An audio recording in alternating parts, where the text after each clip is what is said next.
السلام عليكم ورحمة الله وبركاته. بسم الله الرحمن الرحيم. الحمد لله رب العالمين، والصلاة والسلام على رسوله الأمين وعلى آله وصحبه أجمعين. أما بعد. How's everyone doing? Good? Everyone excited? Yeah? That's great. Okay. Basically, like I told you yesterday, today we want to look at ways of convincing, ways of explaining concepts. So, I want to tell you exactly what we want to do. A lot of times, people like Dawah workshops to be where you give them a lot of information on how to, on what to say. Okay. Mostly, I don't like to teach like that. I don't like to teach you what to say in every scenario. I like to give you the tools with which you can formulate your own refutation in any scenario. Because I can't tell you of every single scenario you'll encounter for the rest of your life. But what I can do is give you the tools by which you can fix and formulate your own responses to different scenarios, to new belief systems that you've heard and that you encounter. Just got another idea. So,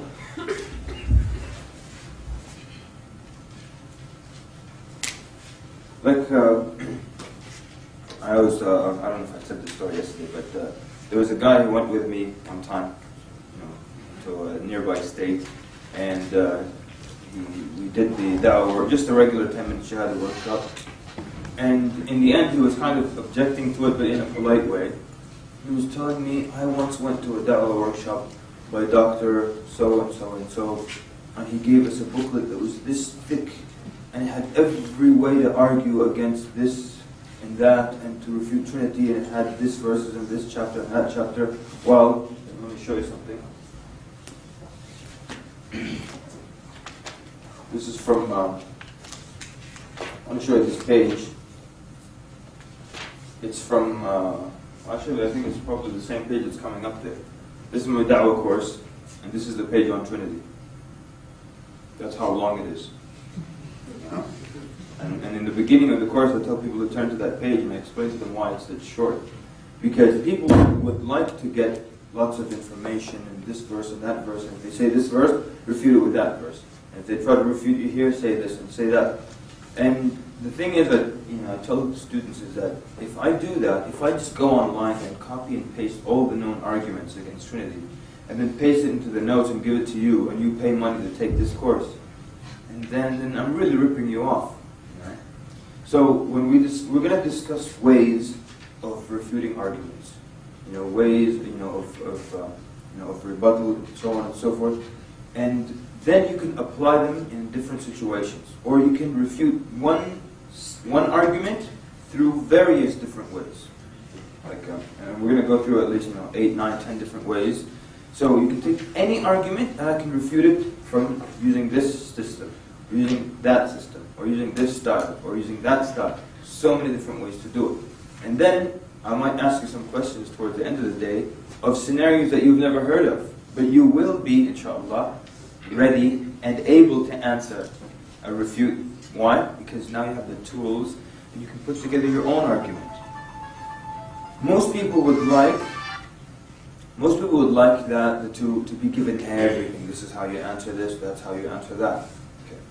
And a lot of times you'll discover that the short way, to answer the question without referring to scripture, this and that, you'll see that inshallah as we go. So, let's see. Everyone understand yesterday's? Did everyone understand yesterday's exercise? The last one we did, yeah, about the Prophet ﷺ. Because I saw a few people kept worrying that how do I prove to them? Well, they don't believe in these sources, Hadith, Quran. So how do you prove that to them? How can you convince them? Tell me. What would their argument be? Essentially, the argument would be that, well, over the years, Muslims have been fixing and taking out everything that would make it clear that he was an imposter, maybe. Is that an argument? None? Why would a non-Muslim not accept your sources? And we say, look, we're going to analyze the teachings of Muhammad ﷺ and his actions. Here we have the teachings of the Quran. It's obviously under the premise that he wrote it. So those are his teachings, right? Or either it's from Allah Azza wa Jalla. And then the other thing, we're going to analyze how he lived, his lifestyle and everything from the ahadith. So why would the kafir object to that? Saying, well, these are your sources. Yes, sir. Because it focuses on one perspective. Okay, but give me more detail. Why would he object to it? He's never heard of it before. None? He's never heard of it before, probably. Okay. And he just assumed. Yes, but if I'm sitting with a non-Muslim who tells me, well, I've never heard of these sources before. I'm saying, oh, and you have to have heard of everything in the world. What's the argument? What is there? Yes? If Muhammad was literate and could read, then he didn't write it himself, and so he didn't know what was written. You're right, but would that be their argument? Yeah, I've heard that argument. Oh, you have, huh? That he didn't write it himself, so he wouldn't know what was written? And if you couldn't read, then you couldn't check it. Oh, I can check it, I see. Okay. But, I mean, well, okay. When you argue, right? But it's ridiculous, right? Because I can be totally illiterate, and it could just be me and Ziyad, in the room, and I say, Ziyad, please write down what I said. And I dictate half a page, Ziyad writes it, right? Then 3 days later, I call Hamza and say, Hamza, please read this back to me. And then he reads it, there you go, I checked it, and I'm illiterate. Come on. It's just weird. So, okay, but why would they say, look, these are your sources? Because they're saying you could have manipulated them, right? You could have taken out all the parts that prove he wasn't a genuine prophet of Allah. True? So how do you argue that then? How do you argue that point? There's only one from the Quran. Uh-huh. Good. There is only one Quran. We all know that, right? Now, tell me, and there's more than one argument here, tell me how you can prove that to a kafir. There's only one Quran. How do you prove that to them? Yes, sir. I was praying yesterday in congregation, Uh-huh. and the leader of the prayer was reciting the Quran, and he made a mistake, Mm-hmm. and he was corrected by someone else in the prayer. Mm-hmm. Excellent. So you're saying that, first of all, you know how many people have memorized the Quran worldwide, the estimate? No? Anyone? No? Yeah, they say about 10, they say about 11 million people are false worldwide.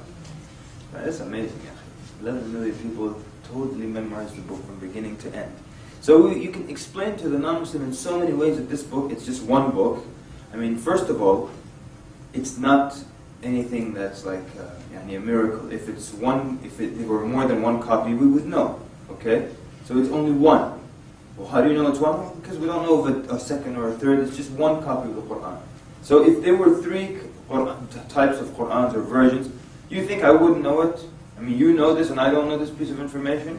So it's not a disputed fact that there's one Quran.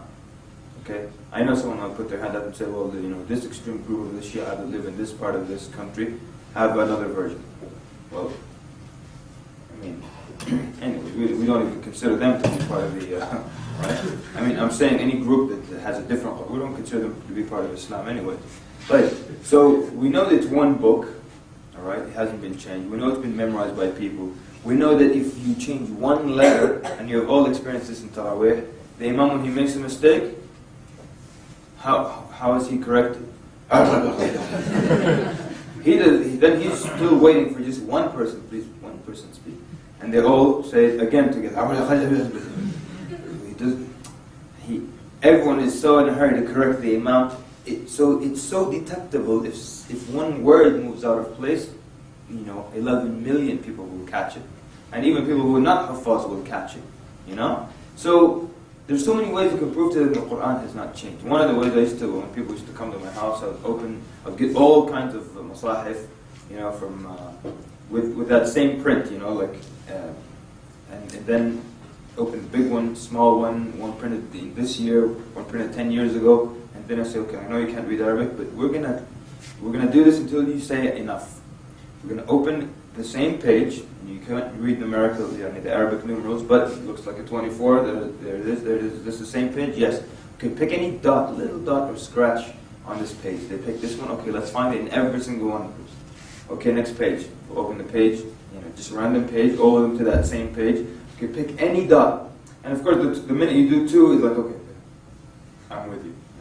So it hasn't changed, not one dot has changed. And there are other ways we can discuss how if just one of the dots moves out of place or one of the markers, it throws off the entire sentence. It changes the meaning of the word. Just like, for example, sometimes I would write the word jamal, on a piece of paper twice, right?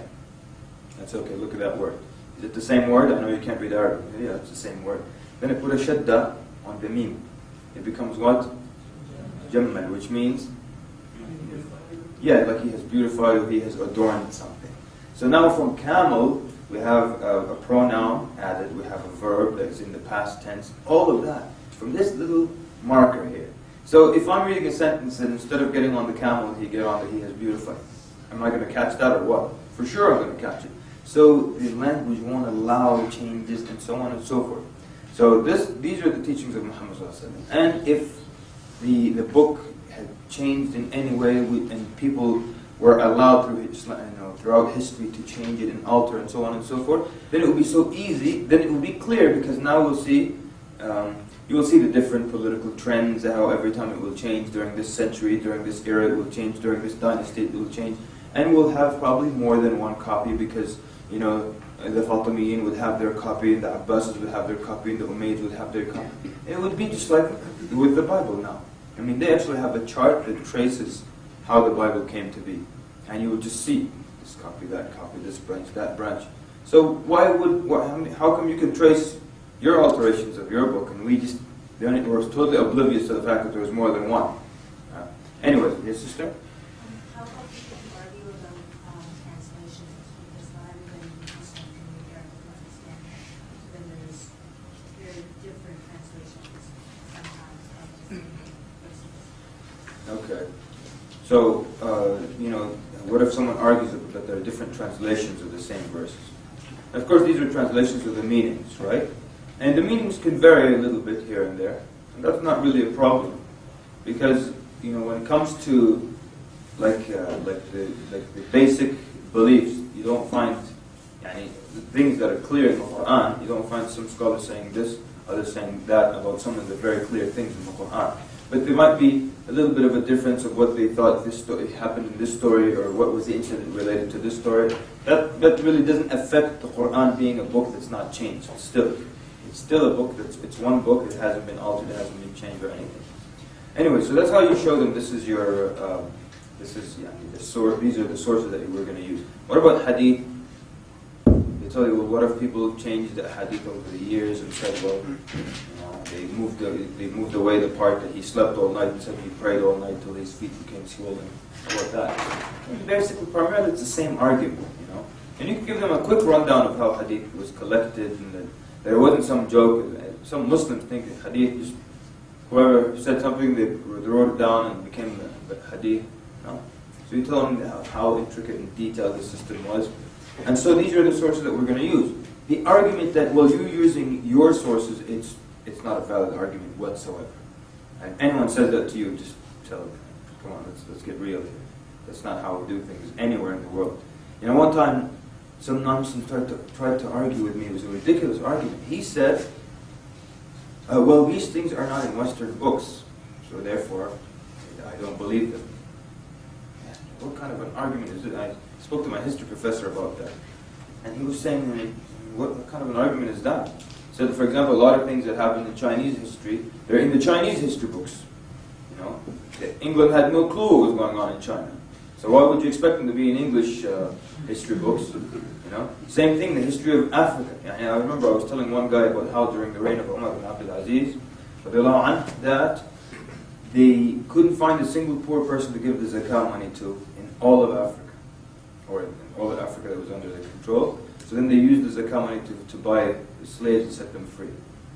So non-Muslim said, I don't believe that. Because it's too much for him. Because here we are talking about global village and democracy and technology and freedom, all these things. Look at Africa today. You mean look at wealth in one part of the world and look at Africa today. So, and they think that they run the world and everything, and they can't take care of Africa until now. And then the Muslims in our history, we took care of Africa. So I said, I don't believe it. Well, Well, based on what? You know, because it's not in your books, in your sources. You don't expect it to be in your sources. And tell me the Aborigines didn't exist because in the 16th century there was nothing about them and about their history, who was their leader, or was that right? So if you don't know them, they're not there, huh? It's like when you discovered America, right? If you didn't know it was there, it was not discovered. Even though there were folks living there. All right. Anyways. Shall we have some fun, or shall we... Have some fun. Yes, sir? Some of the brothers, when you're talking to them, right? I don't want to mention what like firqa they belong to. Yeah, just mention their name.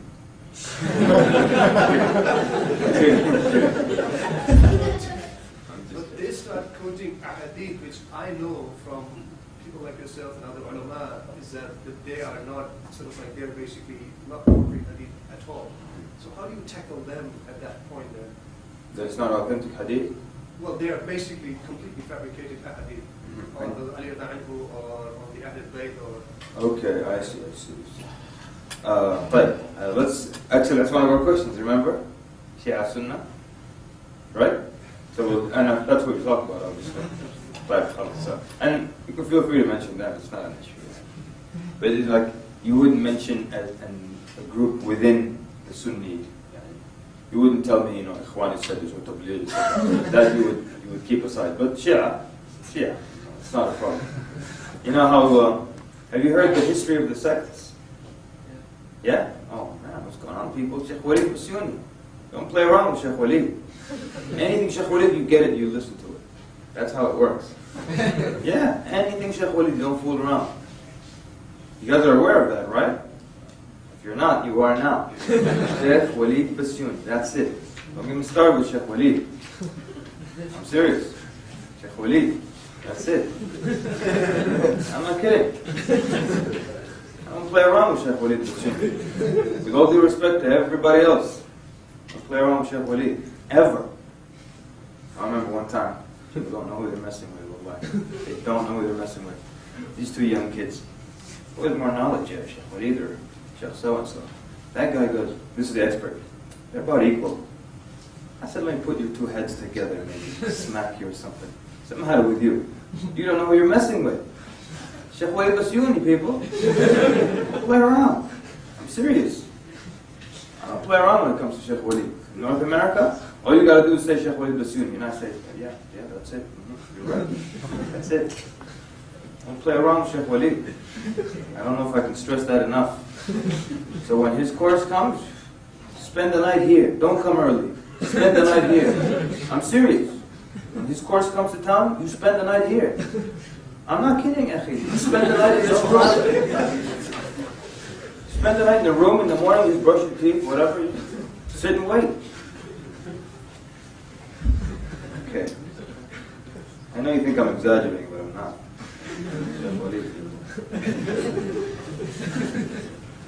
Okay. So, where was we? Don't get me started. Oh yeah, so I was saying, you want to have some fun or get started? The brother said fun, all right? So, Ahmed, can I see the questions, Yahya? I know these are your notes, Yahya. Maybe you can give me the, no, just take them. Don't tear it out.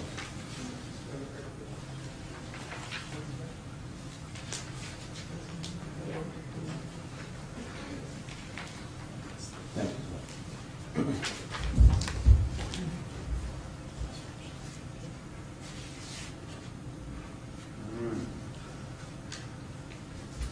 Okay, let me just ask this question first.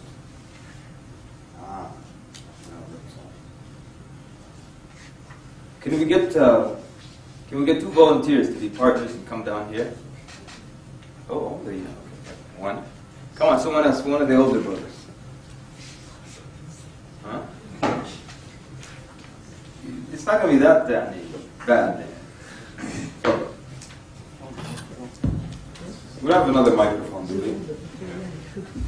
No. But come all the way here. All right, so you're the Dawah team. Yeah, Okay? inshallah. So keep this mic like, don't bring it too close, just keep it like between you like that. As long as it's low on it. So you're gonna tell us, we're going to ask you one of these questions, and then you, as a team, you could answer, right? So this is a non-Muslim asking you, and I think I should have warned you before what I was going to do. But feel free to just answer any way you'd like, okay? I'm gonna pick a nice one here. Pick a nice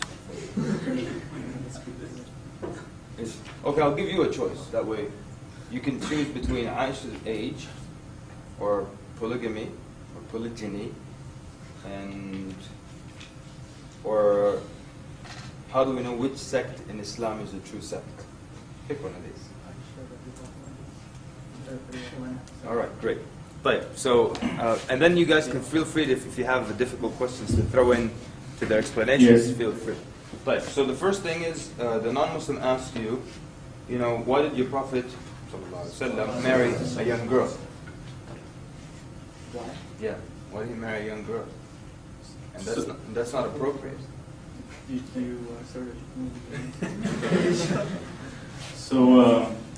So why did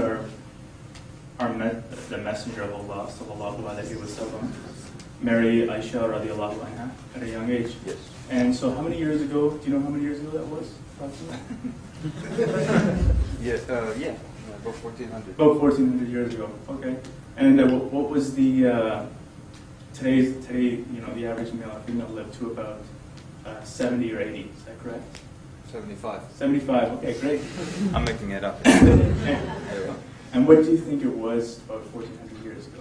Can you just answer my question? Yeah, I'm getting there. I'm getting there. Okay, take your time. Yeah, they say for a simple question, you give a long answer. Oh, is that right? I didn't know that. Okay, keep going. And for a complex answer, you give a simple answer. Okay. Anyways, so the age span.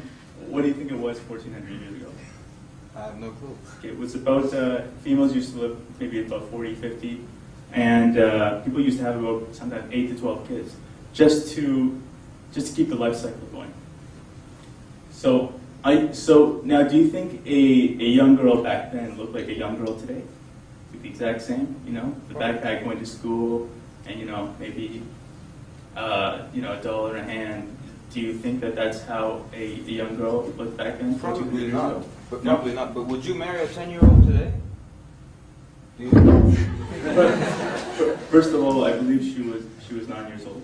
Aisha radiallahu anha. Would you marry a Radiallahu 9-year-old? anha. Sorry? Would you marry a 9-year-old today? Today? No, I would not. Because, like I said, a 9-year-old today is not the same as a 9-year-old back then. Now, if you're against the act of someone marrying if you're saying throughout history no one should marry someone that young, then you're pretty much condemning 60% of humanity. Because I can guarantee you that women from the time that they were 7 used to marry. You can just take a look at history, and prove me wrong that did not occur. Or would your friend there marry a 10-year-old? No, in this day and age, I wouldn't marry a 10-year-old. But do you think it's okay to marry a 10-year-old 1400 years ago? At that time, it was a common practice. And another thing that we need to understand is that the marriage wasn't consummated right as soon as they got married at that young age. It was consummated later. The contract was just done at that time. Okay. But I'm going to stop you there. Exactly. You know why I stopped you there? Excellent. Exactly. Very good. I actually stopped them there because they were doing a superb job. Sarah. What's your name? Oh, read Basil. Basil and? Salman. Right, Basil, he started off really, really excellent. I mean, it was really, really good. Superb. Because if you really pay attention, he didn't allow himself to be backed into the corner. There were some people, if they stood here and I just started to ask those simple questions, they would immediately start going backwards. He didn't start answering immediately.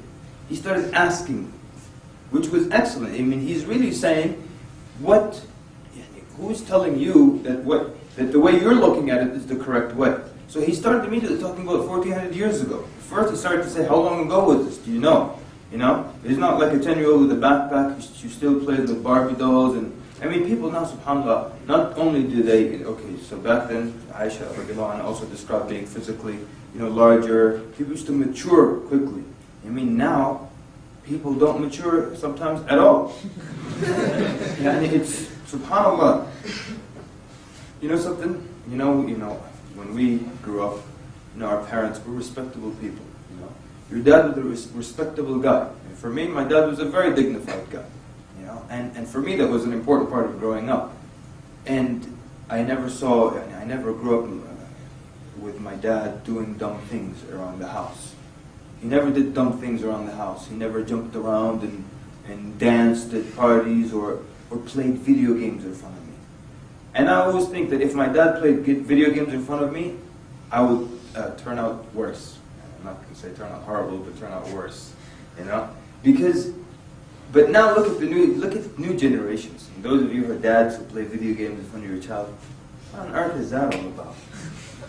And do all kinds of weird things in front of your kid. It's weird. So, I'm not really, but what I'm trying to say is that I wonder I used to go get my hair cut in this place for 2 years. Obviously I haven't been there in 2 years, right? So, these guys, they were grown men, and they had children, multiple children, and every time I go get my hair cut, and they talk to each other. And every sentence begins and ends with dude, and it has dude in the middle. And they play video games, and that's all they talk about. They talk about sports or a video game. What level are you at, dude? Dude, I'm here. That's all they do. And these are fathers, people, and they're so immature. And I used to wonder, when I first came into the States, I used to wonder at how immature people were. Someone would be in his 20s, and he's so immature. And in Sudan, you'd find a 13-year-old girl, if her mother is traveling or away, she would cook and prepare, food for the entire house, and a real meal, not just like heat up some, toasty frosts or whatever it is. She'll cook up real food, the house will be clean, and she'll do her homework, and if she has younger kids, she'll take care of them. And she's still a young girl, she doesn't lose her childhood and traumatized and all the garbage that they say now. Just a normal thing. Now I'd come here, people in their 20s, immature. I used to listen to this show, that doctor on the radio. I don't know if you have her here, but Dr. Laura, very famous, and people call her with their problems. And I remember this when I first arrived in the States, I would listen to the radio show, and some guy would call up, "Hi, Dr. Laura. I have a problem." It's okay, this guy must be like 17 or something. And she was saying, "How old are you?" "I'm 45. What's the matter with you? 45? So people don't mature. So now, what Basil was saying, he's saying, look, he started asking, how long ago this was. He started describing the girl with the backpack. It was just excellent. You could have kept doing a great job, both of you, Salman and Basil, but I stopped you because you were doing excellent. The whole point, I wanted to see if you were going to back yourself into a corner or not. And you weren't accepting these questions of, do you think it's okay? And you just start apologizing, and suddenly you magically turn her age into 18. You know how the Muslims are doing that now, right? And in the course of their arguments, they're maligning and attacking the scholars of Islam and saying, he wasn't reliable. Is this how we do it? We even attack our scholars just to bring the age magically to 18? And why just 18? Why just does it have to match the famous legal age? It is not really 18 everywhere in the States. I don't know what it is here. 18? We still have some states where it's 14 until today, 16, 17, and the majority are 18. So, who is to say that the way you look at something now is the right way? And this is the problem. People always look at the way they believe and the way they live now. That's the standard. Who made it the standard? Anyways. I'm going to come into that in more detail, but I just wanted to see how, and I think you guys did a superb job, you were not moving backwards and allowing yourself to be painted into a corner. We're going to come into maybe Aisha and do it more in steps. Go ahead. Just a question, same thing that they did, can you then bring it back to Tawheed by saying, how does that affect you worshipping one God? Or bring it back yes, definitely you can bring it back to Tawheed. Remember the rule is that your main talk is Tawheed, but what if someone has an issue that's really important to him? They need to know this issue, right? So then you address it, and then you can come back to Tawheed. Sister?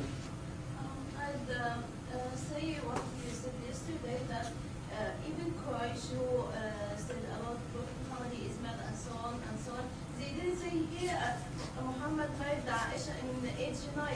This means that it was normal in this age. And even my grandmother was married when she is 12. MashaAllah. In Egypt.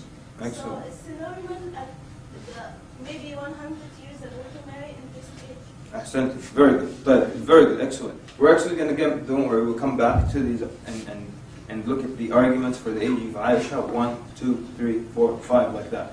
And then you can use any combination of them. Now, I want to do something about answering questions, and this is what I was so pleased with what Basit did. A lot of du'at think their job is to answer the non-Muslims' questions. That's it. Just like, the information booth, people come up and where do I go, get my luggage? There. Where do I go, my ticket? Over there. That's not what your job is. And so, do not just answer questions, and don't accept the premise of that question. So for example, let's take some examples. Someone will ask you, why, and this is actually here. And actually this is the way I worded it, but it was worded just like that, but from the brother who suggested it, and Ahmed wrote it down. Why, who would like to put their hand up and answer this question? Why does Allah need us to worship Him? A non-Muslim comes to you, why does Allah need us to worship Him? This was the question that was asked yesterday. Who would like to put their hand up and answer the question? Why does Allah need us to worship Him? Young man in the back? Oh, mashallah. Good man, that's it. You don't need to finish. You see what he did? He did it right, 100%. I don't care what he says after that sentence, he's right. He said, Allah doesn't need us. He was about to say to worship Him. There you go. You fix the question first, and then you explain. Don't say, because, and then you start, وَمَا خَلَقْتُ الْجِنَّ وَالْإِنسَ. No matter what you say, you're wrong. Because the non-Muslim still walks away with, Allah needs us to worship Him. And He doesn't. You fix the question first. Don't just answer. Answer. Answer. Someone asks you, can Allah create a four-sided triangle? And you start to answer immediately. I don't waste time with a question like this. I won't answer that question. Say, unless you're an idiot, the minute you have four sides, it's a rectangle or a square. No such thing as a four-sided triangle. What did you study? So, of course you don't really say that, right? But why would you start to answer a question like this? Or the other one about the rock. You know that one, right? It will tell you, can Allah create, or can God create a rock that is so huge that no living thing can move it? And most Muslims say, yes. And they ask them, then can God move it? And of course people say, yes. That means He can't create a rock that is so huge that no living thing can move it, because He can move it. Then suddenly the Muslims are, what are you going to do? The problem is you put yourself in the wrong place to begin with. Don't start just answering questions. It's not your job to answer questions. The da'iyah, you guide them to the truth. You're not just here to answer questions and then they've got these little traps ready for you and you fall into the traps.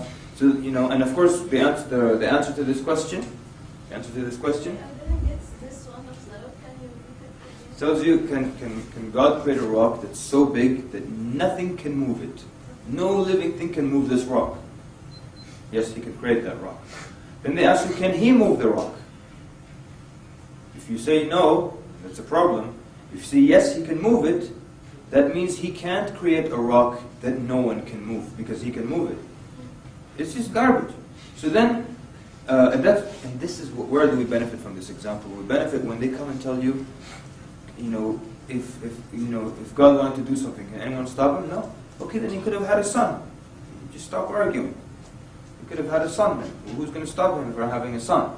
And that's why you tell them, with the rock, with the sun, tell them that Allah Azza wa Jal only does things that befit His majesty. That's it. Allah Azza wa Jal only does things that befit His majesty. And so, that's why when the non-Muslim comes to me with things like that, I'll ask them, can God lie? Can He steal? Can He murder? And of course they say no. Why not? Because He only does things that befit His majesty. So this you're talking about, picking up rocks, moving rocks, all these are human characteristics that you're giving to Allah Azza wa Jal. And Allah Azza wa Jal only does things that befit His majesty. So don't ask me about four-sided triangles. Don't ask me about all these things. These are all things that deal with human beings, you know. And you're trying to give these human qualities to God, and you're asking these kinds of questions. So Allah only does things that befit His Majesty, and it doesn't befit His Majesty to have a son. You see. So don't just get into the business of answering questions. And I think I told you the story during the Power of One conference about the guy who asked me, you know, why do Muslims grow their beards, right? I told you that one? No. Okay, I did. So basically, I mean, we were working at this company, a lot of Muslims, and this non-Muslim said to me, why do Muslims grow their beard? So again, you could answer, well, this was the way of the Prophet of Allah sallallahu alaihi wasallam, and the way of all the prophets before him. But you know what? You shouldn't be asking me that question. You shouldn't be asking me that question, so I'm not going to answer that like that just immediately. So I said, look, I understand why you're asking me that question. Why do I understand? Because everybody shaves, right? That's why I understand. Everybody shaves, so you're asking me why I grow my beard. So I said, I understand why you're asking me that question, given the environment in which we live. But the truth is, I don't grow it. It just comes out by itself. You know? I mean, I don't put manure in the morning, go and lay out in the sun a little bit, and then put some rainwater on it, whatever it is, hope it grows. You know? It just grows by itself. I told him now, because naturally when a male reaches puberty, he develops facial hair. And I told him, right now, if you tell a child, you give a child a piece of paper, and say, draw the face of a man, the face of a woman, the child will immediately add facial hair to the man, because males develop facial hair, and it comes out by itself, naturally. So it's actually the natural thing to let your hair grow. The unnatural thing is when you insist on removing every stubble of hair every morning, you know, and then cutting yourself, and then putting the cologne, and it all burns just so you can look like that guy in the commercial. You know? So he actually said to me, you know what? He actually said this, you're right. I never thought of it like that. You should be asking me why I shave. You see? Now, you don't have to accept what I'm telling you. You can just answer the question the way you want to ask it. You know, you can say, well, our Prophet grew his beard, and he commanded us to grow our beard, and that was the way of all the prophets, and then it sets you apart from the kuffar, it sets you apart from the women, and then you obeying the command of the Prophet said that, and that's it. And that's fine. There's nothing wrong with that. But I just don't want him to be thinking in his mind that the norm and the right is what he's doing, and I'm the one doing something that's out of, that's different. No, I should be asking you. You're the one doing something weird. All right? So anyways, so your job is not just to answer questions. But now when questions do arise and arguments do arise, what are certain ways that we can refute or explain away? So there are a number of ways. One of the ways, of course, you know, and you've probably all done this, and we did this yesterday with the question about the war. You know, most people die because of religion, and most wars in the world are because of religion. You can refute this. One of the ways you can refute it, as we did yesterday, using facts, using statistics, right? And of course, you've all probably done this, using science to prove something related to an act of worship. You've probably mentioned some scientific or physical benefits of fasting, and so on and so forth. So one, you can use facts, you can use statistics, right? And everyone see how you can do that? Yeah? Anyone confused about that? It's very clear, right? So someone give us another example where you can use a fact or a statistic or something to prove something. Like just now we did it with the age of Aisha. We're saying, as a fact, you have in some states 14 is a legal age to get married. We use a fact here. We use some kind of, that drinking alcohol isn't harmful. So if you look at the stats that it's not harmful? Yeah. I mean the argument that it's argument harmful. Okay. And you look, you say, well, just one of its harms, one of its like many related harms, is like drunk driving. Like I think it was like 10 people died per week. Okay. Did you guys know that fact? 10 people die a week from drunk driving. What is this? Just here? Or? This is World, North America? In the U.S. In the U.S. Okay. So now this is a fact. You see how you throw that fact in when it comes to alcohol? You can throw a bad fact to show something haram. You can throw a good fact about siyam. You can throw another fact, another example. Yes? An Albanian guy told me in Bosnia for every man there's 21 women. So if every man marries just one woman, then it's going to be a problem. And even if they're married for you, there's going to be a problem. We're going to have to help them by finding people that can. That's okay. Makes sense. So here's using statistics to show the Sunnah of the Prophet makes sense. Another fact. The average video gamer is 30 years. Oh man, that's a disgusting fact. Really? 30 years old? The average video gamer is 30 years old. 31 years old. I hate video games. It's such a problem. Grown men. They've got blisters on their thumbs. Grown men. Yes, sir. Sorry, sister, I'll get to you. Yes. The average age that in some places people lose their virginity is between 14 and 13 years. There you go. That's a That's fact. average, so there's obviously lower. Yes, that's average. So you can throw that fact when you're discussing the whole Aisha thing. Yes? I don't know the number exactly, but I can search about it.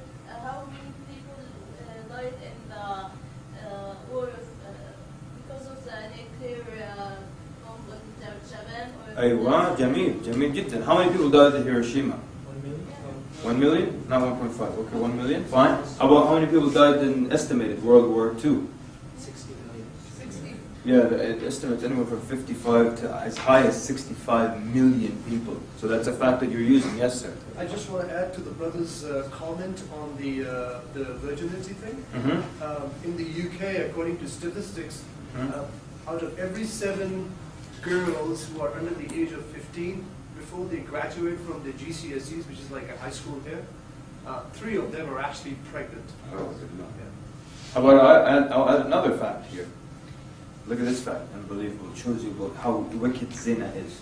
They tell you that 82% of teenage mothers are themselves the daughters of teenage mothers. Isn't that amazing? 82% of teenage mothers are themselves the daughters of teenage mothers. And zina just keeps going down the generations, you know? So, alright, another fact? Among polygamy in the U.S., like 98% of them are men in jail, and plus science shows that women actually live 10 years more than men, and there's like 25 million gays in America anyways, so that's just considering statistics. So like, I heard that if every guy and girl got married in America, there'd be 7.8 million women who wouldn't be able to get one. 7.8 million. Then you guys are going to have to help them out. So yeah. Yes, sir. Last one. In World War II, the women in Germany, they were protesting for the men to have a second wife. Oh, really? Yeah. Is that right? Let's relocate, brothers. So we can stop this movement. You know, I can't resist these kind of jokes. I looked up the whole Michael Jackson thing yesterday. Oh, did you? I might have to go to Bahrain, you know. But there is a lawsuit of $4.5 million and everything. But you know, if someone says the Shahada, that's it, right? So, anyways. Okay, so everyone sees now. Omar, you want to add I something? just have a question. You what? Usually when I talk to people about like alcohol and whatnot, and it becomes haram and it's dangerous and hurts the body, they usually tell me if you drink 1 cup of wine, it's good for the heart. And Heart? Yeah. It should be liver. I can't heart. It's usually the liver. The study says it's liver. That's what. I don't know. Like, I thought it actually destroys the liver, but it actually reduces the fat on your heart. Because one of the doctors in the US actually, he said he's not going to advertise on this wine, which was like a new product, and because of this fact, it actually destroys the liver. Okay, fine. So once again, let me just answer the alcohol question, unless that's related to the alcohol. Go ahead. Just about the alcohol, that study hasn't been conclusively accepted or proven yet. Okay. And then there's another one that disputes it, so it's still ongoing. Right. So it isn't. Okay, is this about alcohol? Yes, I just think it's interesting that the Quran says that there are benefits also to alcohol and to gambling. but Excellent. ways that they benefit. Thank you. So, Omar, right? So basically, when someone tells you, yeah, the study shows that alcohol reduces fat from your eyeballs or whatever it is, so no problem, no problem. I know that because the Quran actually said that there is good and there is bad in it. See, now realistically, it's talking about wine, and there's not, the good is actually not in the alcohol. If you're talking about wine, and that studies with wine. Yeah? It studies with wine. So there are actually antioxidants in the wine, not in the alcohol itself. And so, but Allah tells us that there is good and there is bad in it. But the bad outweighs the good. So if you're telling me that there's some good in it, now I might ask you worldwide, is it benefiting more livers or harming more livers? No doubt it's harming more livers. That's why Allah tells us that the bad in it outweighs the good. And then it destroys your wealth, and then it takes away your dignity and your honor and so many things. So we know that there is good. Allah told us that many years ago before your journal came out with this study. So we know it, but the bad outweighs it. So that's not a problem, you know? So that's why, okay, someone else had their hand up about this, yeah? No, it's not about alcohol. Mhm. It's something else. Okay.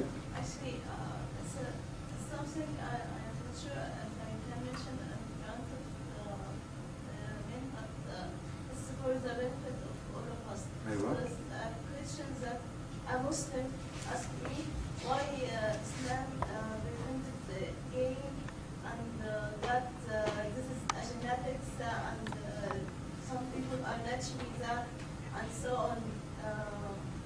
Okay. So So that why Muslim. طيب جزاك الله طيب جزاك الله خير. Very good. You guys don't have those Fatiha people here, do you? No? You know how they used to get, it's a Muslim gay group, yeah. And you know how they used to get followers?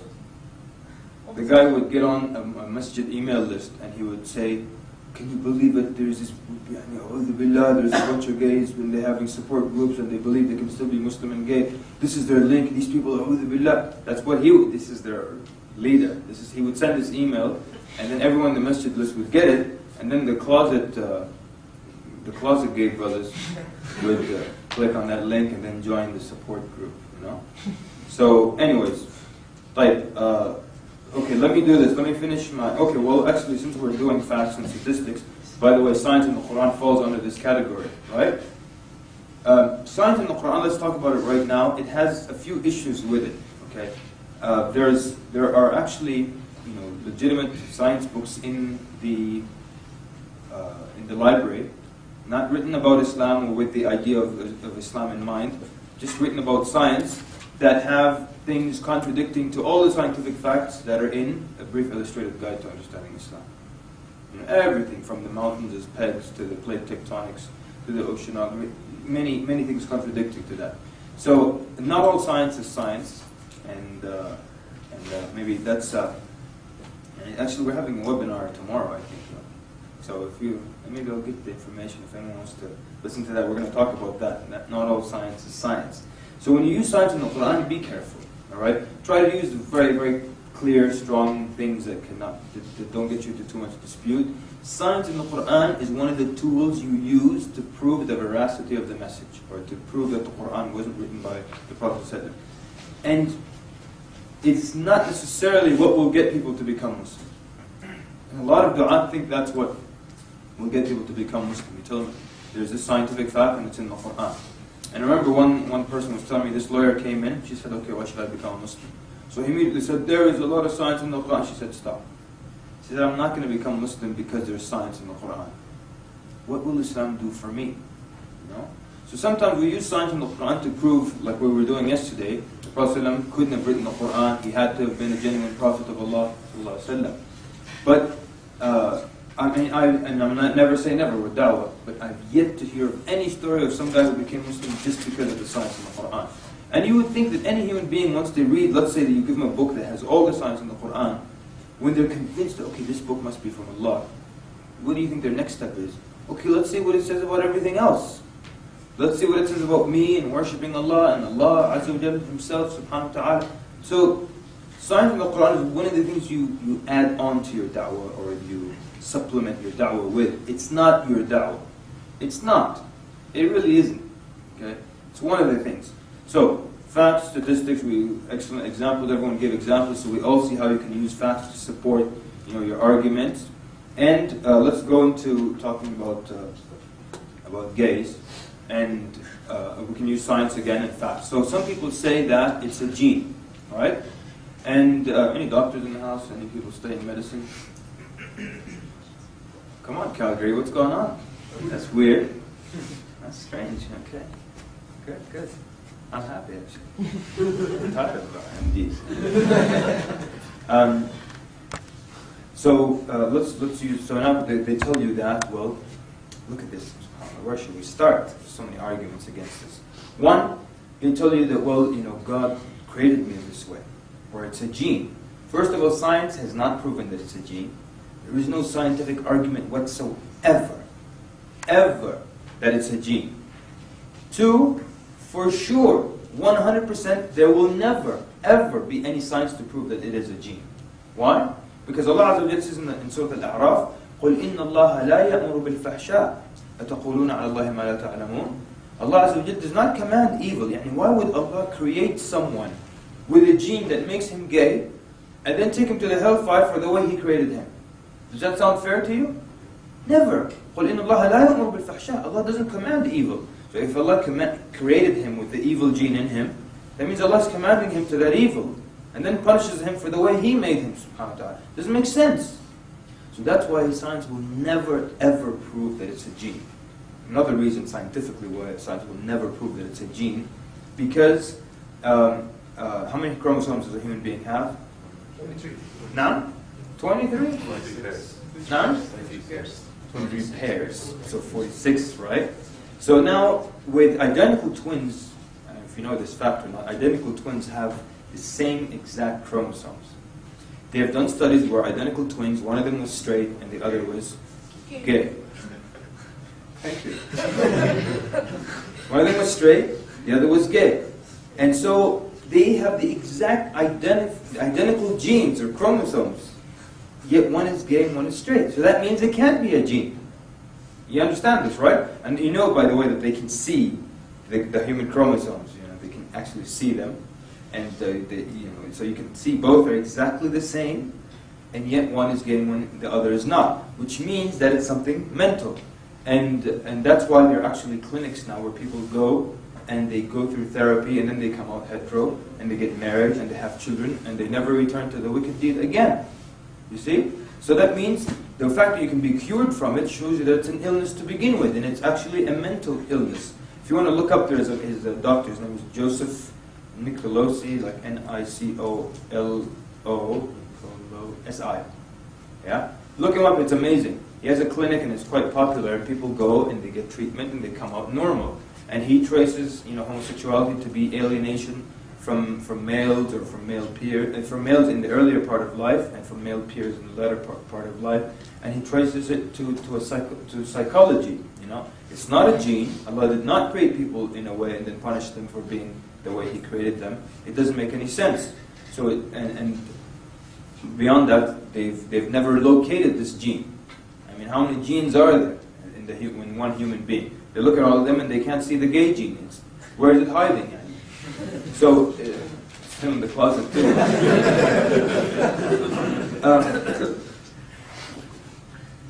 There are also logical arguments against it, Logical arguments against it. Have you read the argument? They tell you, it's available in the animal kingdom. First of all, I'm still in doubt of that. I've never... Go ahead. I think it was Sheikh Bilal Phillips, he talked about those arguments that it's in the animal kingdom. It was either the animal proof or the gene proof, but he said that somebody published a paper on that and it was put in medical journals, but later on it was proven that all their research was faulty and they didn't, no one went over that research as well. But also another argument against the animal kingdom one is, let's say there are animals, let's just say there is an animal that exhibits homosexual behavior. That's one animal in the entire animal kingdom, and also there are animals that eat their young. Thank you. Those are the exact ones I was coming to Barakallahu. Look, forget one animal that's gay. I don't care if there's a herd of 1 million zebras who are all homos. Okay?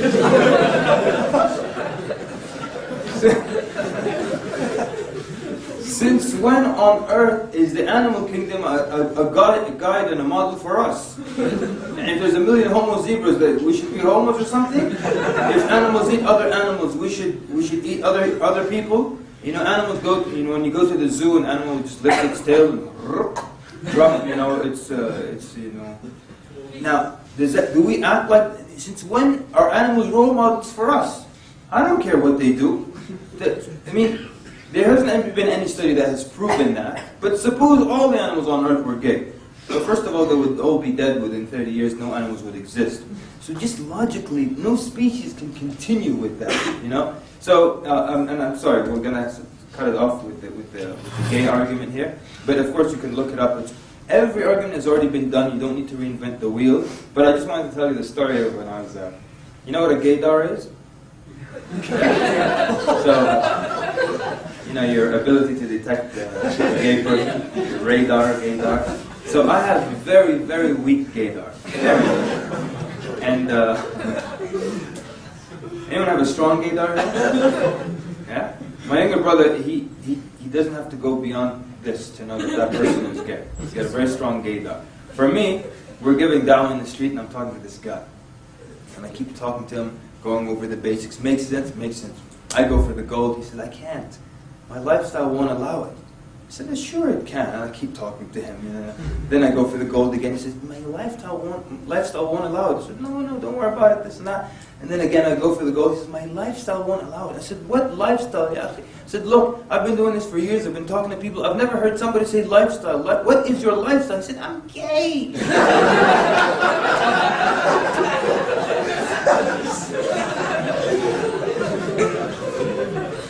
And only after he said that did I suddenly realize that the guy is wearing a pink t-shirt and he's also got that gay sleeve. It's not like here and it's not cut, it's like this. You know what I'm talking about? Only then I start to notice that and how he's standing and how his bones are loose, how his legs have loose bones, So then, there was that second of, and then you know what? What do you do? Leave him. What do you do? You leave him. What do you do after that? Yes, sir. Give more dollars to him for homosexuality. Okay. Now, good. Now you know what? He kept saying my lifestyle. You know the truth is, it's not a lifestyle. It's not. It's just a desire. Don't accept the argument that it's a lifestyle. It's a desire. And since when is a desire a lifestyle? I don't ask Ziad, what's your lifestyle? Oh, I'm hetero. Why isn't hetero a lifestyle? And gay is a lifestyle. Homo is a lifestyle and hetero is not? It's not a lifestyle, it's just a desire. And since when the people ask me, Brother Kamal, what's your lifestyle? Wallah, sushi, I desire sushi, I like sushi. But it's not a lifestyle. Since when is a desire a lifestyle? They're putting too much, they're giving it too much, this thing. It's just a dirty desire. And it's not, don't make it a lifestyle. And but in a way, in a weird way, they are a little smart when it comes to becoming known. They have made it a right, you see? And so that they have the gay rights movement. And because, in the States at least, people are so attached to people having their rights and everyone wants everyone to have a right and there's so much, everything, people think everything is a right and it's not sometimes. But it's my right to do this and it's actually not your right to do it. But so the gay movement has become a rights movement. And that's why now they get support for it and they get all kinds of things. While it was actually known to be a mental illness since as early as 1938 has been diagnosed as a mental illness. And as early as Freud. And the DSM, which is this manual that psychologists put out every year, and it has any psychologists in the audience? Okay, good. You know so the DSM, yeah? It's used here, right? So it used to list all the mental illnesses. Every year, homosexuality was listed as a mental illness until it was removed in the late 60s or in that era, right? 80s? I thought it was the 70s. Come on. Are you sure? Oh. Sorry? Just the new edition is the one that.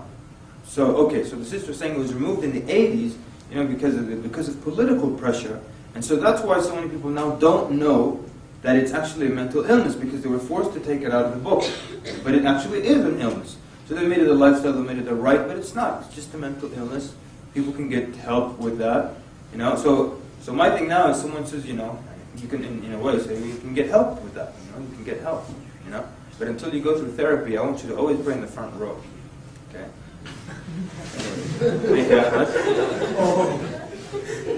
Yes, sir. Yeah, just like in England, it has come to a point like where these Gap stores, like GAP, like it's come to a stage like where they actually call it gay and proud. And if you look at the managers, like the people who are actually managing the stores, they're mainly of this sort as well. So really? They're like very, very pro Gap, you know. I like when I say Gap. Right, so خلاص we boycott Gap. Alright, exactly. But anyway, so that's using facts, using statistics, using science. Sorry, sister? I don't know if someone asked about the lion or any of this issue. Should we say, let's discuss first if Quran is written by Allah or not?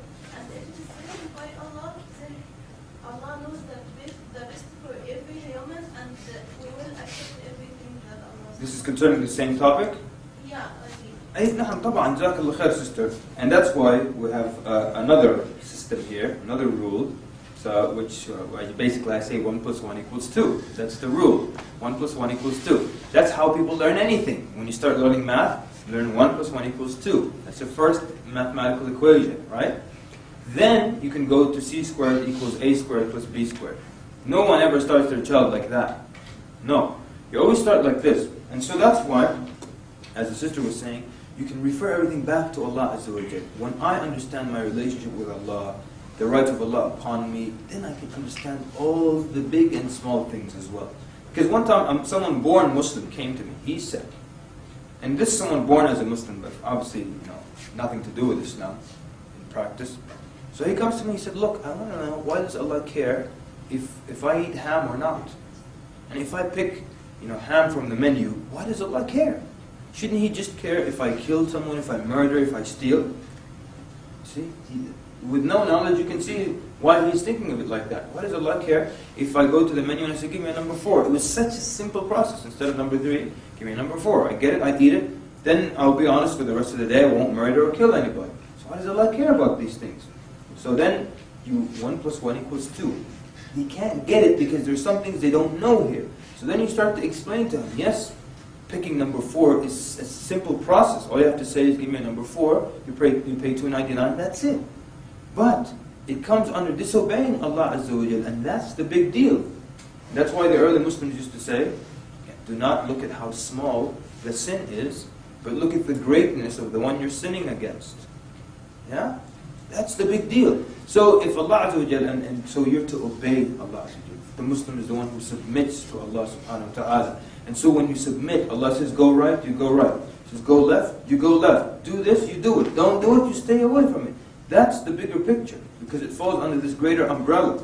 Not the fact that it's such an easy physical process. And we give analogies now, which is another dawah technique. You give analogies and it helps explain. So we're doing 1 + 1 = 2, and we're looking at analogies as well. So you tell them, look, if now, let's say you're at work and the boss doesn't want you to answer the phone. He says, okay, don't answer that phone. And the phone rings and you look him in the eye and you pick up the phone. Now, what's the big deal? It's not like I went from here to Taiwan or something. It's just I picked up one part of my body, moved, less than 2 feet, and I said, hello. What's the big deal? You can argue, mechanically it was a simple process. But you disobeyed your boss. We don't liken Allah to His creation.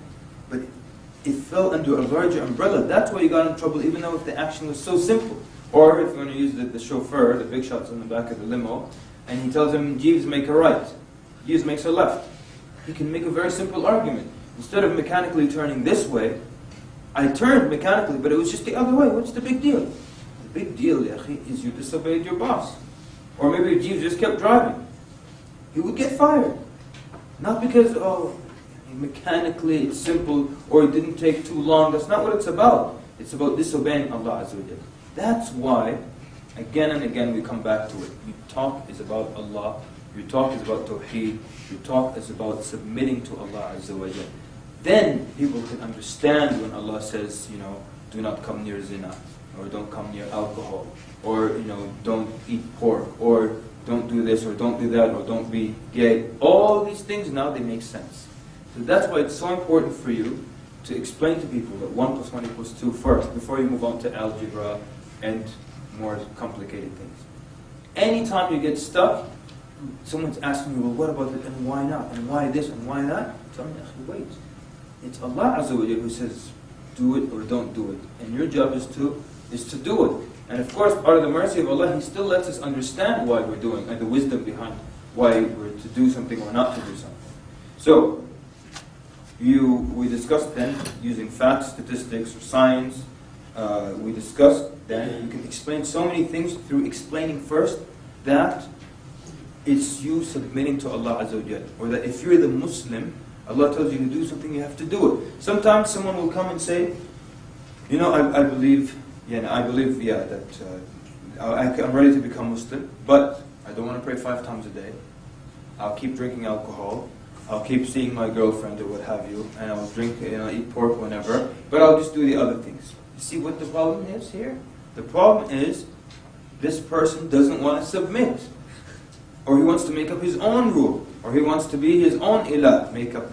So, and we've done this to people in the street. They say, look, I'll do this, and I'll do that, and I'll do that. I say, listen, you want to do it your way. And that's not what a Muslim is. The Muslim is the one who submits to what Allah says. And Allah says in the Quran, Ya ayyuhalladhina amanu idkhulu fi silmi kaffa. Enter into totality into Islam. 100%. Not 98 even. Not even 99. 100%. So you tell them, look, who's the God here? And who's the follower? And you want to accept Islam on your own terms. And you want to obey Allah on your own terms. And wallahi, they look down immediately out of shame. So, 1 + 1 = 2, it makes your life so much easier. Explain to them, it's about Allah Azza wa Jal, submitting to Allah Azza wa Jal. The disobedience, the sin, don't look at it as in the worldly, like, well, sin, I just moved from here to there, or I just ordered this and I said this simple phrase. No. It's about you disobeying Allah and His greatness. So, 1 + 1 = 2. Okay, now, we said, while we were talking, we said analogies, right? Oh, let me do one more. Sometimes also, someone tells you, I'll become Muslim, or no, he says, I can't become Muslim because I love pork too much. You have no clue how many times we've heard this argument. Someone is ready, the 5 pillars, everything, we got there, we go for the gold, no, why not? I love pork chops too much. This guy told me I love pork chops too much. Another guy told me I could never become Muslim. Why? I like a cold beer after dinner. Now, how would you, there's no wrong way, how would you refute? Someone tells you I like pork chops too much. No. The part of the chicken is called the ham. Wait, tastes like Part of the chicken is called the ham? Yeah, for a part of the cows. So you're telling them eat like imitation ham. Right? Okay, is there anything like imitation pork chops? All right, yeah?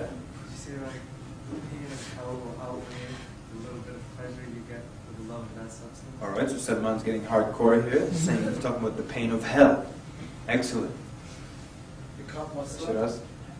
Just become Muslim and make dua to Allah to change you. Okay, Jazakallah khair. And that, if I can critique that a little bit, Jazakallah khair for us, you're right, that's your last resort. You just don't give up that quickly. But that is your last resort. Okay, anything else? You're all right, by the way. It's not that I'm looking for something specific. Remember what we said? There are many ways you can refute one argument, many ways you can convince a person. Why don't you come over to my place and inshallah ta'ala, I'll make some lamb chops for you, mate. The brother's taking the cooking competition, yeah? Okay, so you're going to Iron Chef him out of pork chops, right? Okay. Tell him, hey, have you ever tried biryani? Yeah? Become Muslim and slowly get off it. Okay, you're right. There's a few things before that. That's the last resort. Maybe you tell them the idea of... Sorry, sisters, can you hear? Oh man, I'm so sorry. Always feel free to put your hands up and tell me. If I don't look at you, you can throw something in this direction. No? I apologize. I'll start repeating what they're saying. I'm very sorry. Maybe you can remind him the purpose of being a Muslim. You're submitting, and if you're not doing that, you're not really submitting. Okay, good. So the brother is saying you can remind him the purpose of why you're a Muslim, submitting, and if you're not doing that, you're not really submitting, Other brothers said, we'll tell them you can do it. For now, you become Muslim now, and just slowly make dua. Maybe you can stop the pork chops. What other arguments did we have? I want to repeat them for the sister. The brother said, I'll have alternatives. I'll cook some lamb chops for you. Forget pork chops. What else, sister? It's the same idea, but with freezing, you don't have to stop all the things you are doing in your life once you become a Muslim. Aywa. You will take it step by step. Hey. Like when the Muslims, Sahaba becomes a Muslim, they take it step by step. Mumtaz. And the two brothers said that, and the only thing I said is that's true that when you khalas, you cannot convince them anymore, then you say that. But let's just try a little bit more. Yes, sister? He asked me if you get a disease that eating pork will make it worse and you might die, is it continue or not? And then if they say, we'll stop, then what? Then you kind of stop it if you want, like something you are really See how the sister did? Yeah? No? She said to herself, what if you get a disease that the pork will make you sick if you eat it? So then the guy will say, I'll stop eating pork. So then she says, you can't stop then. You understand? You have the ability to stop. It's just it's a matter now of the will. He has the ability. Yes, sir? You had something earlier, no? No, I was just saying, how long does the pleasure last? How long does the pleasure last? He said, okay, it lasts about an hour and a half, but I repeat it tomorrow. But Jazakallah khair, good, you're right. Last one. Yes, sir. Talk about harms of the pork or alcohol. Okay. Talk about how harmful they are. Okay, good. But Jameel did that. All right, people, very good. Jazakumullah khair, everybody. Now, let me just add, and these techniques are all excellent. I'm going to add one more. Okay. Again, I'm not saying this is a detail. It's just one more style or way that we used to use a lot because it's easy and it worked very well. We shamed them out of it. So just about a huge percentage of those who said, look, I would actually become Muslim right now, it's just I love pork too much. A huge percentage of them became Muslim right after we said this. We shamed them out of it. Say, look, so and I'm trying to tell you exactly what we tell them, man. Someone says, I love pork chops too much. So, okay. So you're telling me that with all the good that Allah Azza wa Jalla has done for you in this world, with all the blessings that He has given you, and He's given you your eyesight, can you put a price on that? They'll say, no. Your intelligence, your family, your loved ones, your health, no. So then all the good things that Allah has done for you, and He's provided for you, and pushed away harm from you, on top of that, He has provided for you so many blessings, so many different kinds of food from the sea that you can eat, so many different kinds of plants and vegetables, so many different flavors of spices, the different kinds of meat that you can eat, from cows, from sheep, to camels, to what have you, to chicken, to ostriches, to emus, and so many kinds of things that you can eat. And the human body, the human being can go on with no food for up to anywhere from 30 to 40 days with nothing to eat whatsoever, up to 3 days with nothing to drink whatsoever. And you're telling me, with all the things and the blessings and things that Allah has made possible and available alternatives for you on earth, you're not willing to give up one kind of meat after Allah commanded you and all the good He's been doing for you? Wallahi, they just look at the ground and say, of course I can, of course, I was just playing around. Go ahead. And they say that you have. So, I'm not saying it will work every time, remember, we're saying, but it has worked for us tremendously. What's your problem? You're telling me pork? Allah Azza wa Jalla has done all this for you, and He's still going to keep doing it for you. And you're telling me pork? And there's so much other things to eat, and sometimes, people get stuck in the jungle and they live off of worms and maggots and I don't know what, and you tell me you have to eat pork? You don't have to eat it. You don't have to have the cold beer after dinner. So excellent. Every technique that was used here was great, and they all work on an equal level. And whatever one you like, you use that. And it's not like we always just use the shame them out of it technique. Sometimes we'll use the other techniques. You're always trying different things, and sometimes the shame me out of it won't work on this guy. There's no shame. You try some other thing. Now, while we're on the topic, I want to quickly talk about, and when's our break coming up? Okay. In just a little bit, maybe we'll take a quick break. While we're on the topic of pork, why is pork, what's the reason that we can't eat pork? What's the reason we can't eat pork? Young man. It affects your health. No?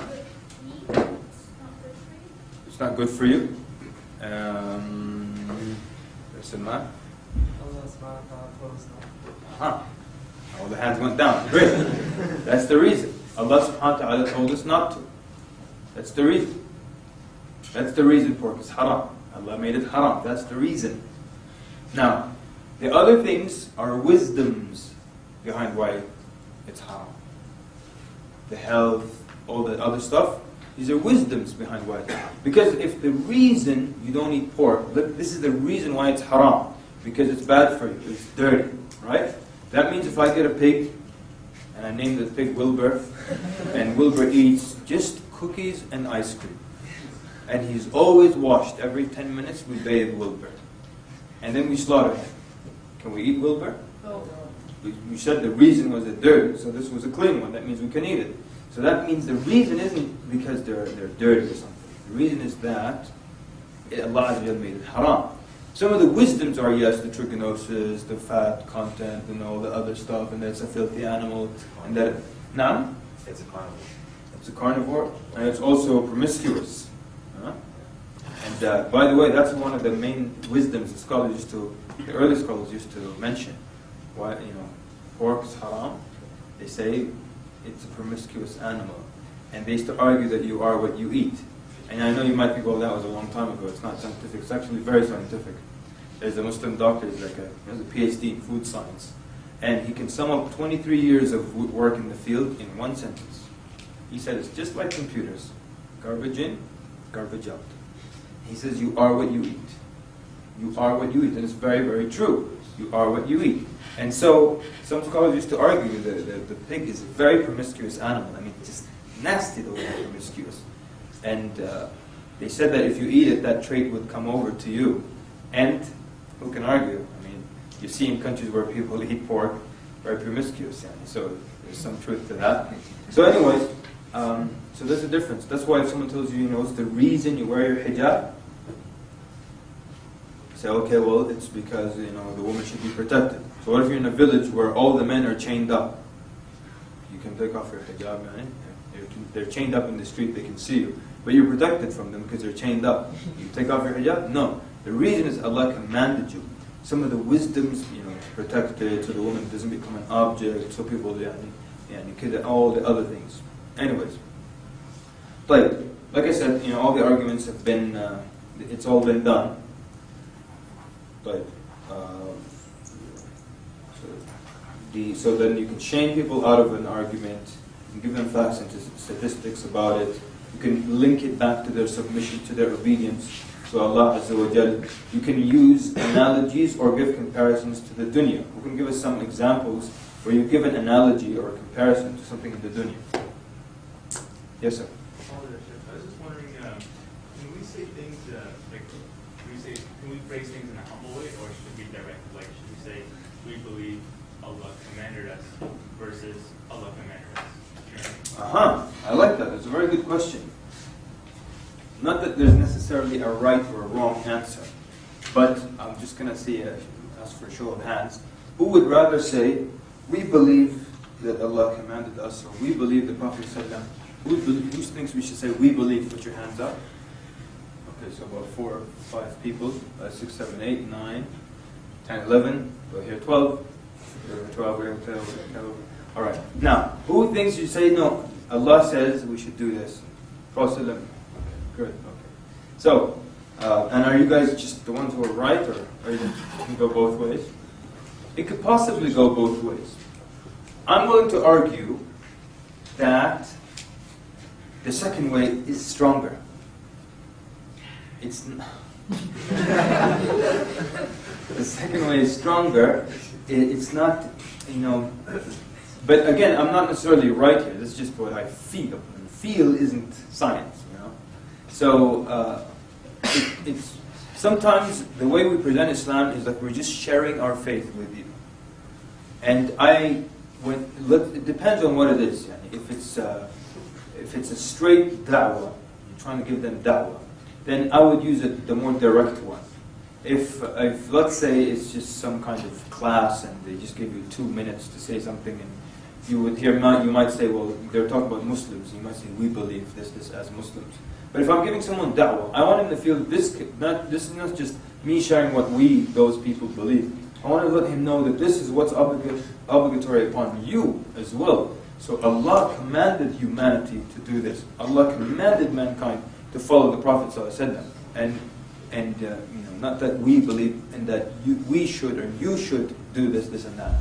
So for the purposes of da'wah, it's good to let them to have them included in the statement, because they're also obligated upon. SubhanAllah, the ulama say that, the kafir will be, the longer they live, it's worse for them. Every day they didn't pray, they're going to be asked about. Every day they didn't pray. Every Ramadan that they didn't fast, they'll be asked about it. So it's actually upon them, the obligation.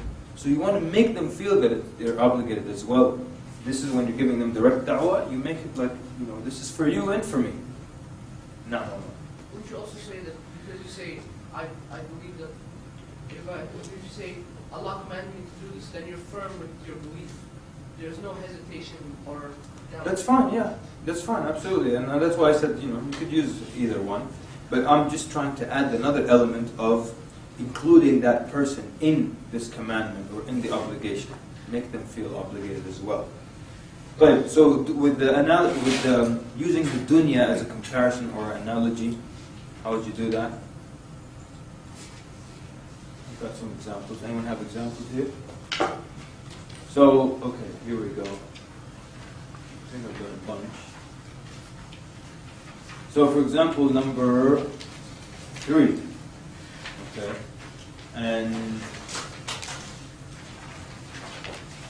like for example, the guy who said, we're talking about Trinity, right? So we're talking about Trinity, and this guy says that I asked him, trying to make it very clear to him. I said, okay, so now you're saying that there are 3 gods, but they're one, yeah? Even though they're physically separate. He said, yeah. So I said, 1 plus 1 plus 1 equals? He said, 1. I said, okay, now one of them died for 3 days. Now during this period, 1 plus 1 equals? And he swallowed, and he said 1, because it's embarrassing for him. So now I want to rub his nose in it a little bit. So I said, okay, so let me see if I understand this correctly. 1 plus 1 plus 1 equals 1. And then 1 plus 1 also equals 1? He said yes. So then he got the stroke of genius. Put his head up and said, and 1 times 1 times 1 equals 1. So, I was so shocked when he first said this. I said, why are we multiplying? He said, well, that's another way in which the equation shall equal 1. So now, obviously, there's no logic whatsoever here. It doesn't make any sense. So one of the ways to get people to see things logically is the point that we're on right now. Make comparisons to the dunya, which is really an analogy, right? You're making a comparison, an analogy, but you're using the dunya. Because with the dunya, people can become very, very logical. But then when it comes to the deen, they lose that logic again. So here, I said, okay, now if I put 3 bottles of water on the table, how will you give me the sum there? Are you going to say 1 times 1 times 1 equals 1 bottle of water? Because if that's the way you think, I want to borrow $300 from you, and I'll give you 1 on the back. And you can multiply it until against 50 times, I don't care. So the reality is, when you give comparisons to the dunya, suddenly people become logical. So tell them, okay, 3 bottles of water on the table. And if I take 1 away, you have 2. So don't tell me, 1 times 1 times 1. Now we bring them back to logic. For example, someone says, I don't believe in organized religion, or let me do this one for... But yeah, someone tells you, that there are as many ways to God as there are souls on earth. I tell them, okay, what if I told you there are as many ways to your house as you can imagine? Any way you want to get to your house. You want to drive through a one-way street, go ahead, across the lake, go ahead, people's front yard, just drive. Your home is that way? Just hit the gas and go in that direction. You won't accept that. Because everything has to be organized. And even events, whatever it is you do, if it's disorganized, you don't like it. So why is it that you want your way to God to be any way that you want? This guy will do it through that, this will do it through doing this act of worship, and they'll invent things, and it'll get you there. So you're giving comparisons to the dunya. And that's like number 3 there, evil, it says evil in the jar of darkness. Like sometimes someone will ask you, and let's do this, and you can answer using any technique you like. Someone asks you, why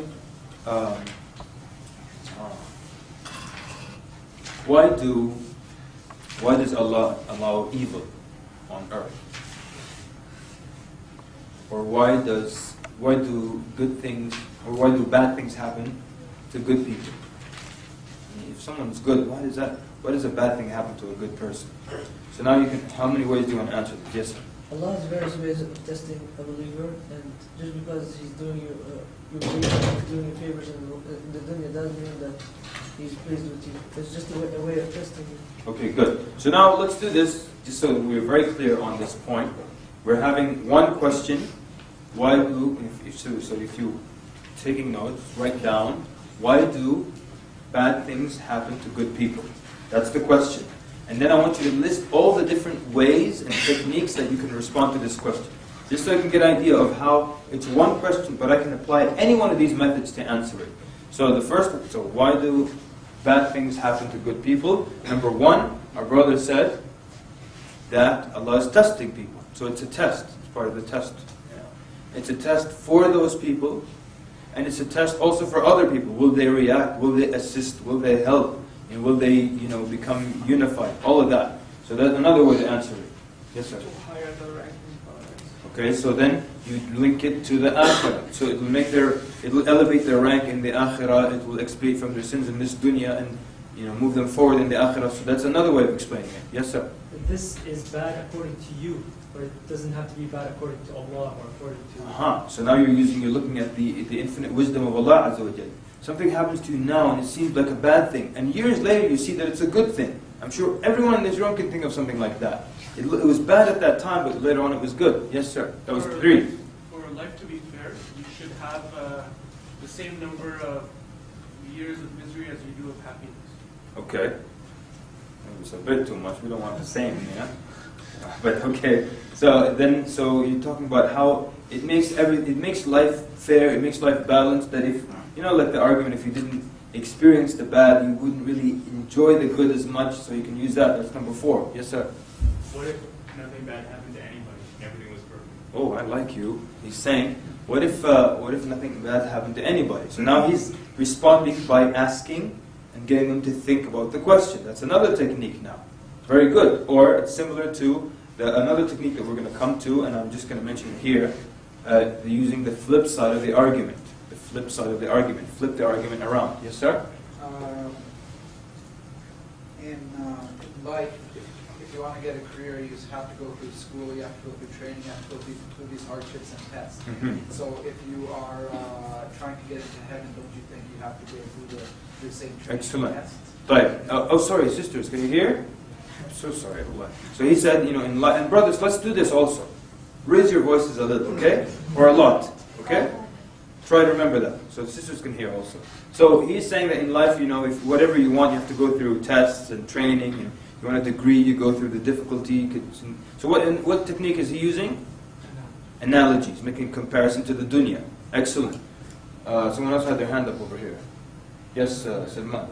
Go ahead. Maybe it's a punishment from Allah. Okay, possibly a punishment. Yeah. Why can't we just compare our difficulties with the difficulties of the pious people before us?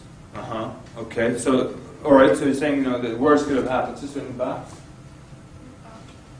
You can say that what do you mean by good people? Maybe the things that they're doing in their life is causing problems. So now getting into the details a little bit. Let's define good people. Yes. Also, that the dunya must be a land of happiness. The land of infinite happiness is Excellent. You understand that? Sister saying, who said the dunya has to be the land of happiness? Land of happiness is there. Okay, sorry, I'm going to ask someone to give us the flip side of the argument. Use that technique now. The flip side of the argument. There are many ways you can flip this argument around. Flip it back on them. It gets them to think. When you flip it, it gets people to think about their question again. Flip it. You could say, why do Just reverse the words. Yeah. Good. Why do bad things happen to you guys? Why do bad things happen to you guys? Who are you guys? No, the question was why do bad things happen to good people? So the reverse would be why do good things happen to bad people? Everyone understand that? That's the flip side. Keep flipping it. We're still on flipping it only flipping it. Why do bad You don't have to flip the wording, but you flip the idea also. why do good stuff happen To bad people. Jazakallah khair. Yes. Shiraz. Why wouldn't bad things happen to good people? Okay. So why wouldn't? Yeah, so he's saying why not? Alright. Yeah? They ask, why is there evil? You ask them, why is there good? What they just like, it doesn't make good. Okay. So now it's, we're defining words again, Omar. How can you differentiate between what is good and what is bad? Okay. It's kind of like the earlier argument. It might be bad now, but it's actually on the long term very good for you. All right, I'll add one more to that. One of the ways okay, sister? Well, can I ask, for example, do you follow every minute how many minutes your heart beats? And if you said no, then when you will pay attention to that, which basically when you get illness, such as your heart, something like that. So you're trying to say that... And we don't follow the blessings we have. Excellent. You are blessed with. Jazakallah khair. Okay. طيب, now let me ask you this. Sorry. There's one more thing, and again flipping the argument around, and you want them to think about their question, because I mean I don't accept that kind of question. Why do bad things happen to good people? So I usually, when someone asks me that question, and I'm not saying again, I don't want you to misunderstand what I'm doing here. I just want to share a technique with you. I'm not saying that okay, you guys are done. Let me show you how you do it. That's not what I'm saying, all right? I'm just sharing a technique with you. I let you speak, and then I'm not saying this is the cherry on top. Now pay attention. So what I'm trying to say is, when someone asks me that question, I usually say, and this is just because it's easier for me, I usually ask them, how much intervention do you want? How much intervention do you want in this world? You don't want, their argument, they don't want bad things to happen to good people. So then I tell them about a good man. He's up on his son. It's a Sunday. His family, children are playing in the garden. He's working on the ceiling, on the roof, shingles or whatever. And then he's up on this high ladder. The ladder starts to slowly tip, and he's going to smash onto the hard concrete floor in front of his family. And he's a good person by your definition, whatever definition it is, good person, whatever. He's going to fall. How much intervention do you want? You don't want bad things to happen to good people. So what do you want to happen now? Suddenly a big king-size mattress shows up underneath the guy. And posturpedic even, not just any mattress. Sleep number bed, on the softest number. So how much intervention do you want? A good person is walking down the aisle in the grocery store, he slips on the water, he's about to smash and break his bones on the hard floor, suddenly there's a big feather pillow underneath him. Or there's a mudslide in one of the villages, and all the children shouldn't be injured because they're good, the little kids. And so, their parents, 100,000 of them, die in the mudslide. But all the children, when the rescuers come, they're like, 200,000 children sitting with mud and just staring wide-eyed, and they're sitting there because nothing bad happened to them. Just their parents died, and now we need to find homes for all of them, and so on and so forth. So how much intervention do you want? And there's also, by the way, about the evil on earth, there is also another analogy now with the and with how Allah Azza wa Jal created, created human beings, and He gave them free will. So that's not an analogy. There's the free will thing. So sometimes people choose to do bad things to other people, and then it becomes a bad thing. But they have been given free will by Allah. That's one thing. Another thing is that also that Allah Azza wa Jal commanded us, and He taught us how the good comes. But when we choose to leave the guidance of Allah, evil occurs, and that's the analogy with the jar. So like right now, this transparent bottle here, and in a room that's lit like this, if I give it to you, while the room is still lit, can you give it back to me with darkness inside it? No. Why not? Darkness is the absence of light. Jazakallah khair, brother. Ziyad said darkness is the absence of light. Darkness doesn't occur in and of it by itself. It only occurs as a result of the lack of something else. When there's no light, we get darkness. So someone will tell me, if God is good, why did He create evil? Tell them, listen, Allah Azza wa Jal, He created good, and He showed us the way to good, but when we choose to not follow the light of Allah, or the guidance of Allah, we get evil. And that's why there's one time someone said, I don't understand. And I said, look, if I give you a jar, can you give it back to me full of dark or darkness? He said, no. So I said, he didn't say no. He said, I understand. He immediately got it. So when people don't follow the light of Allah and they murder and they steal and they lie, evil occurs in the world. Allah didn't force the evil on people or make them do evil. And so, again, it's just an analogy. It's a way of clearing the... So a lot of times when people, and again, I'm not saying it's the best way, but sometimes when people ask me, well, why is there so much evil on earth if God is good and so on, and He wants good for us? But look, Allah gave us free will. He taught us the right way, and then I tell them it's like the jar. And if you don't want to use the jar, you can use cold. Cold doesn't really exist. I'm sure you as Canadians know this thing. Cold doesn't exist by itself. It only happens when something else is not there, which is heat or energy. When there's no heat and there's no energy, you get cold. And that's why there's something called absolute zero, right? Physics people? Any physics people here? Yeah? Scientists? Yeah. Absolute zero is how many degrees Celsius? Minus 273.16. Excuse me? Minus 273.16. 273.16. Okay, good. Right, so that's absolute zero because you can't get colder than that. Why not? Because that's a time when there is zero energy, there's zero heat. So cold only occurs when there's no heat. So you can use these analogies to explain things to people. So, and that's why, but get to think about any way that we mentioned. I don't know how many we mentioned, like 6, 7, 8 ways of answering that question. So pick the one that you like, or pick the one that's for you that's the easiest and fastest, or get the point across. Oh, really? You tell me stop? Okay, but I think it's probably time. So what time is it? Oh wow, we went clear to lunch, right? Lunch is 12:30 or 1? Okay, so we take a 10-minute break and then do 50 minutes to lunch? Alright, so we'll take a 10-minute break, inshallah.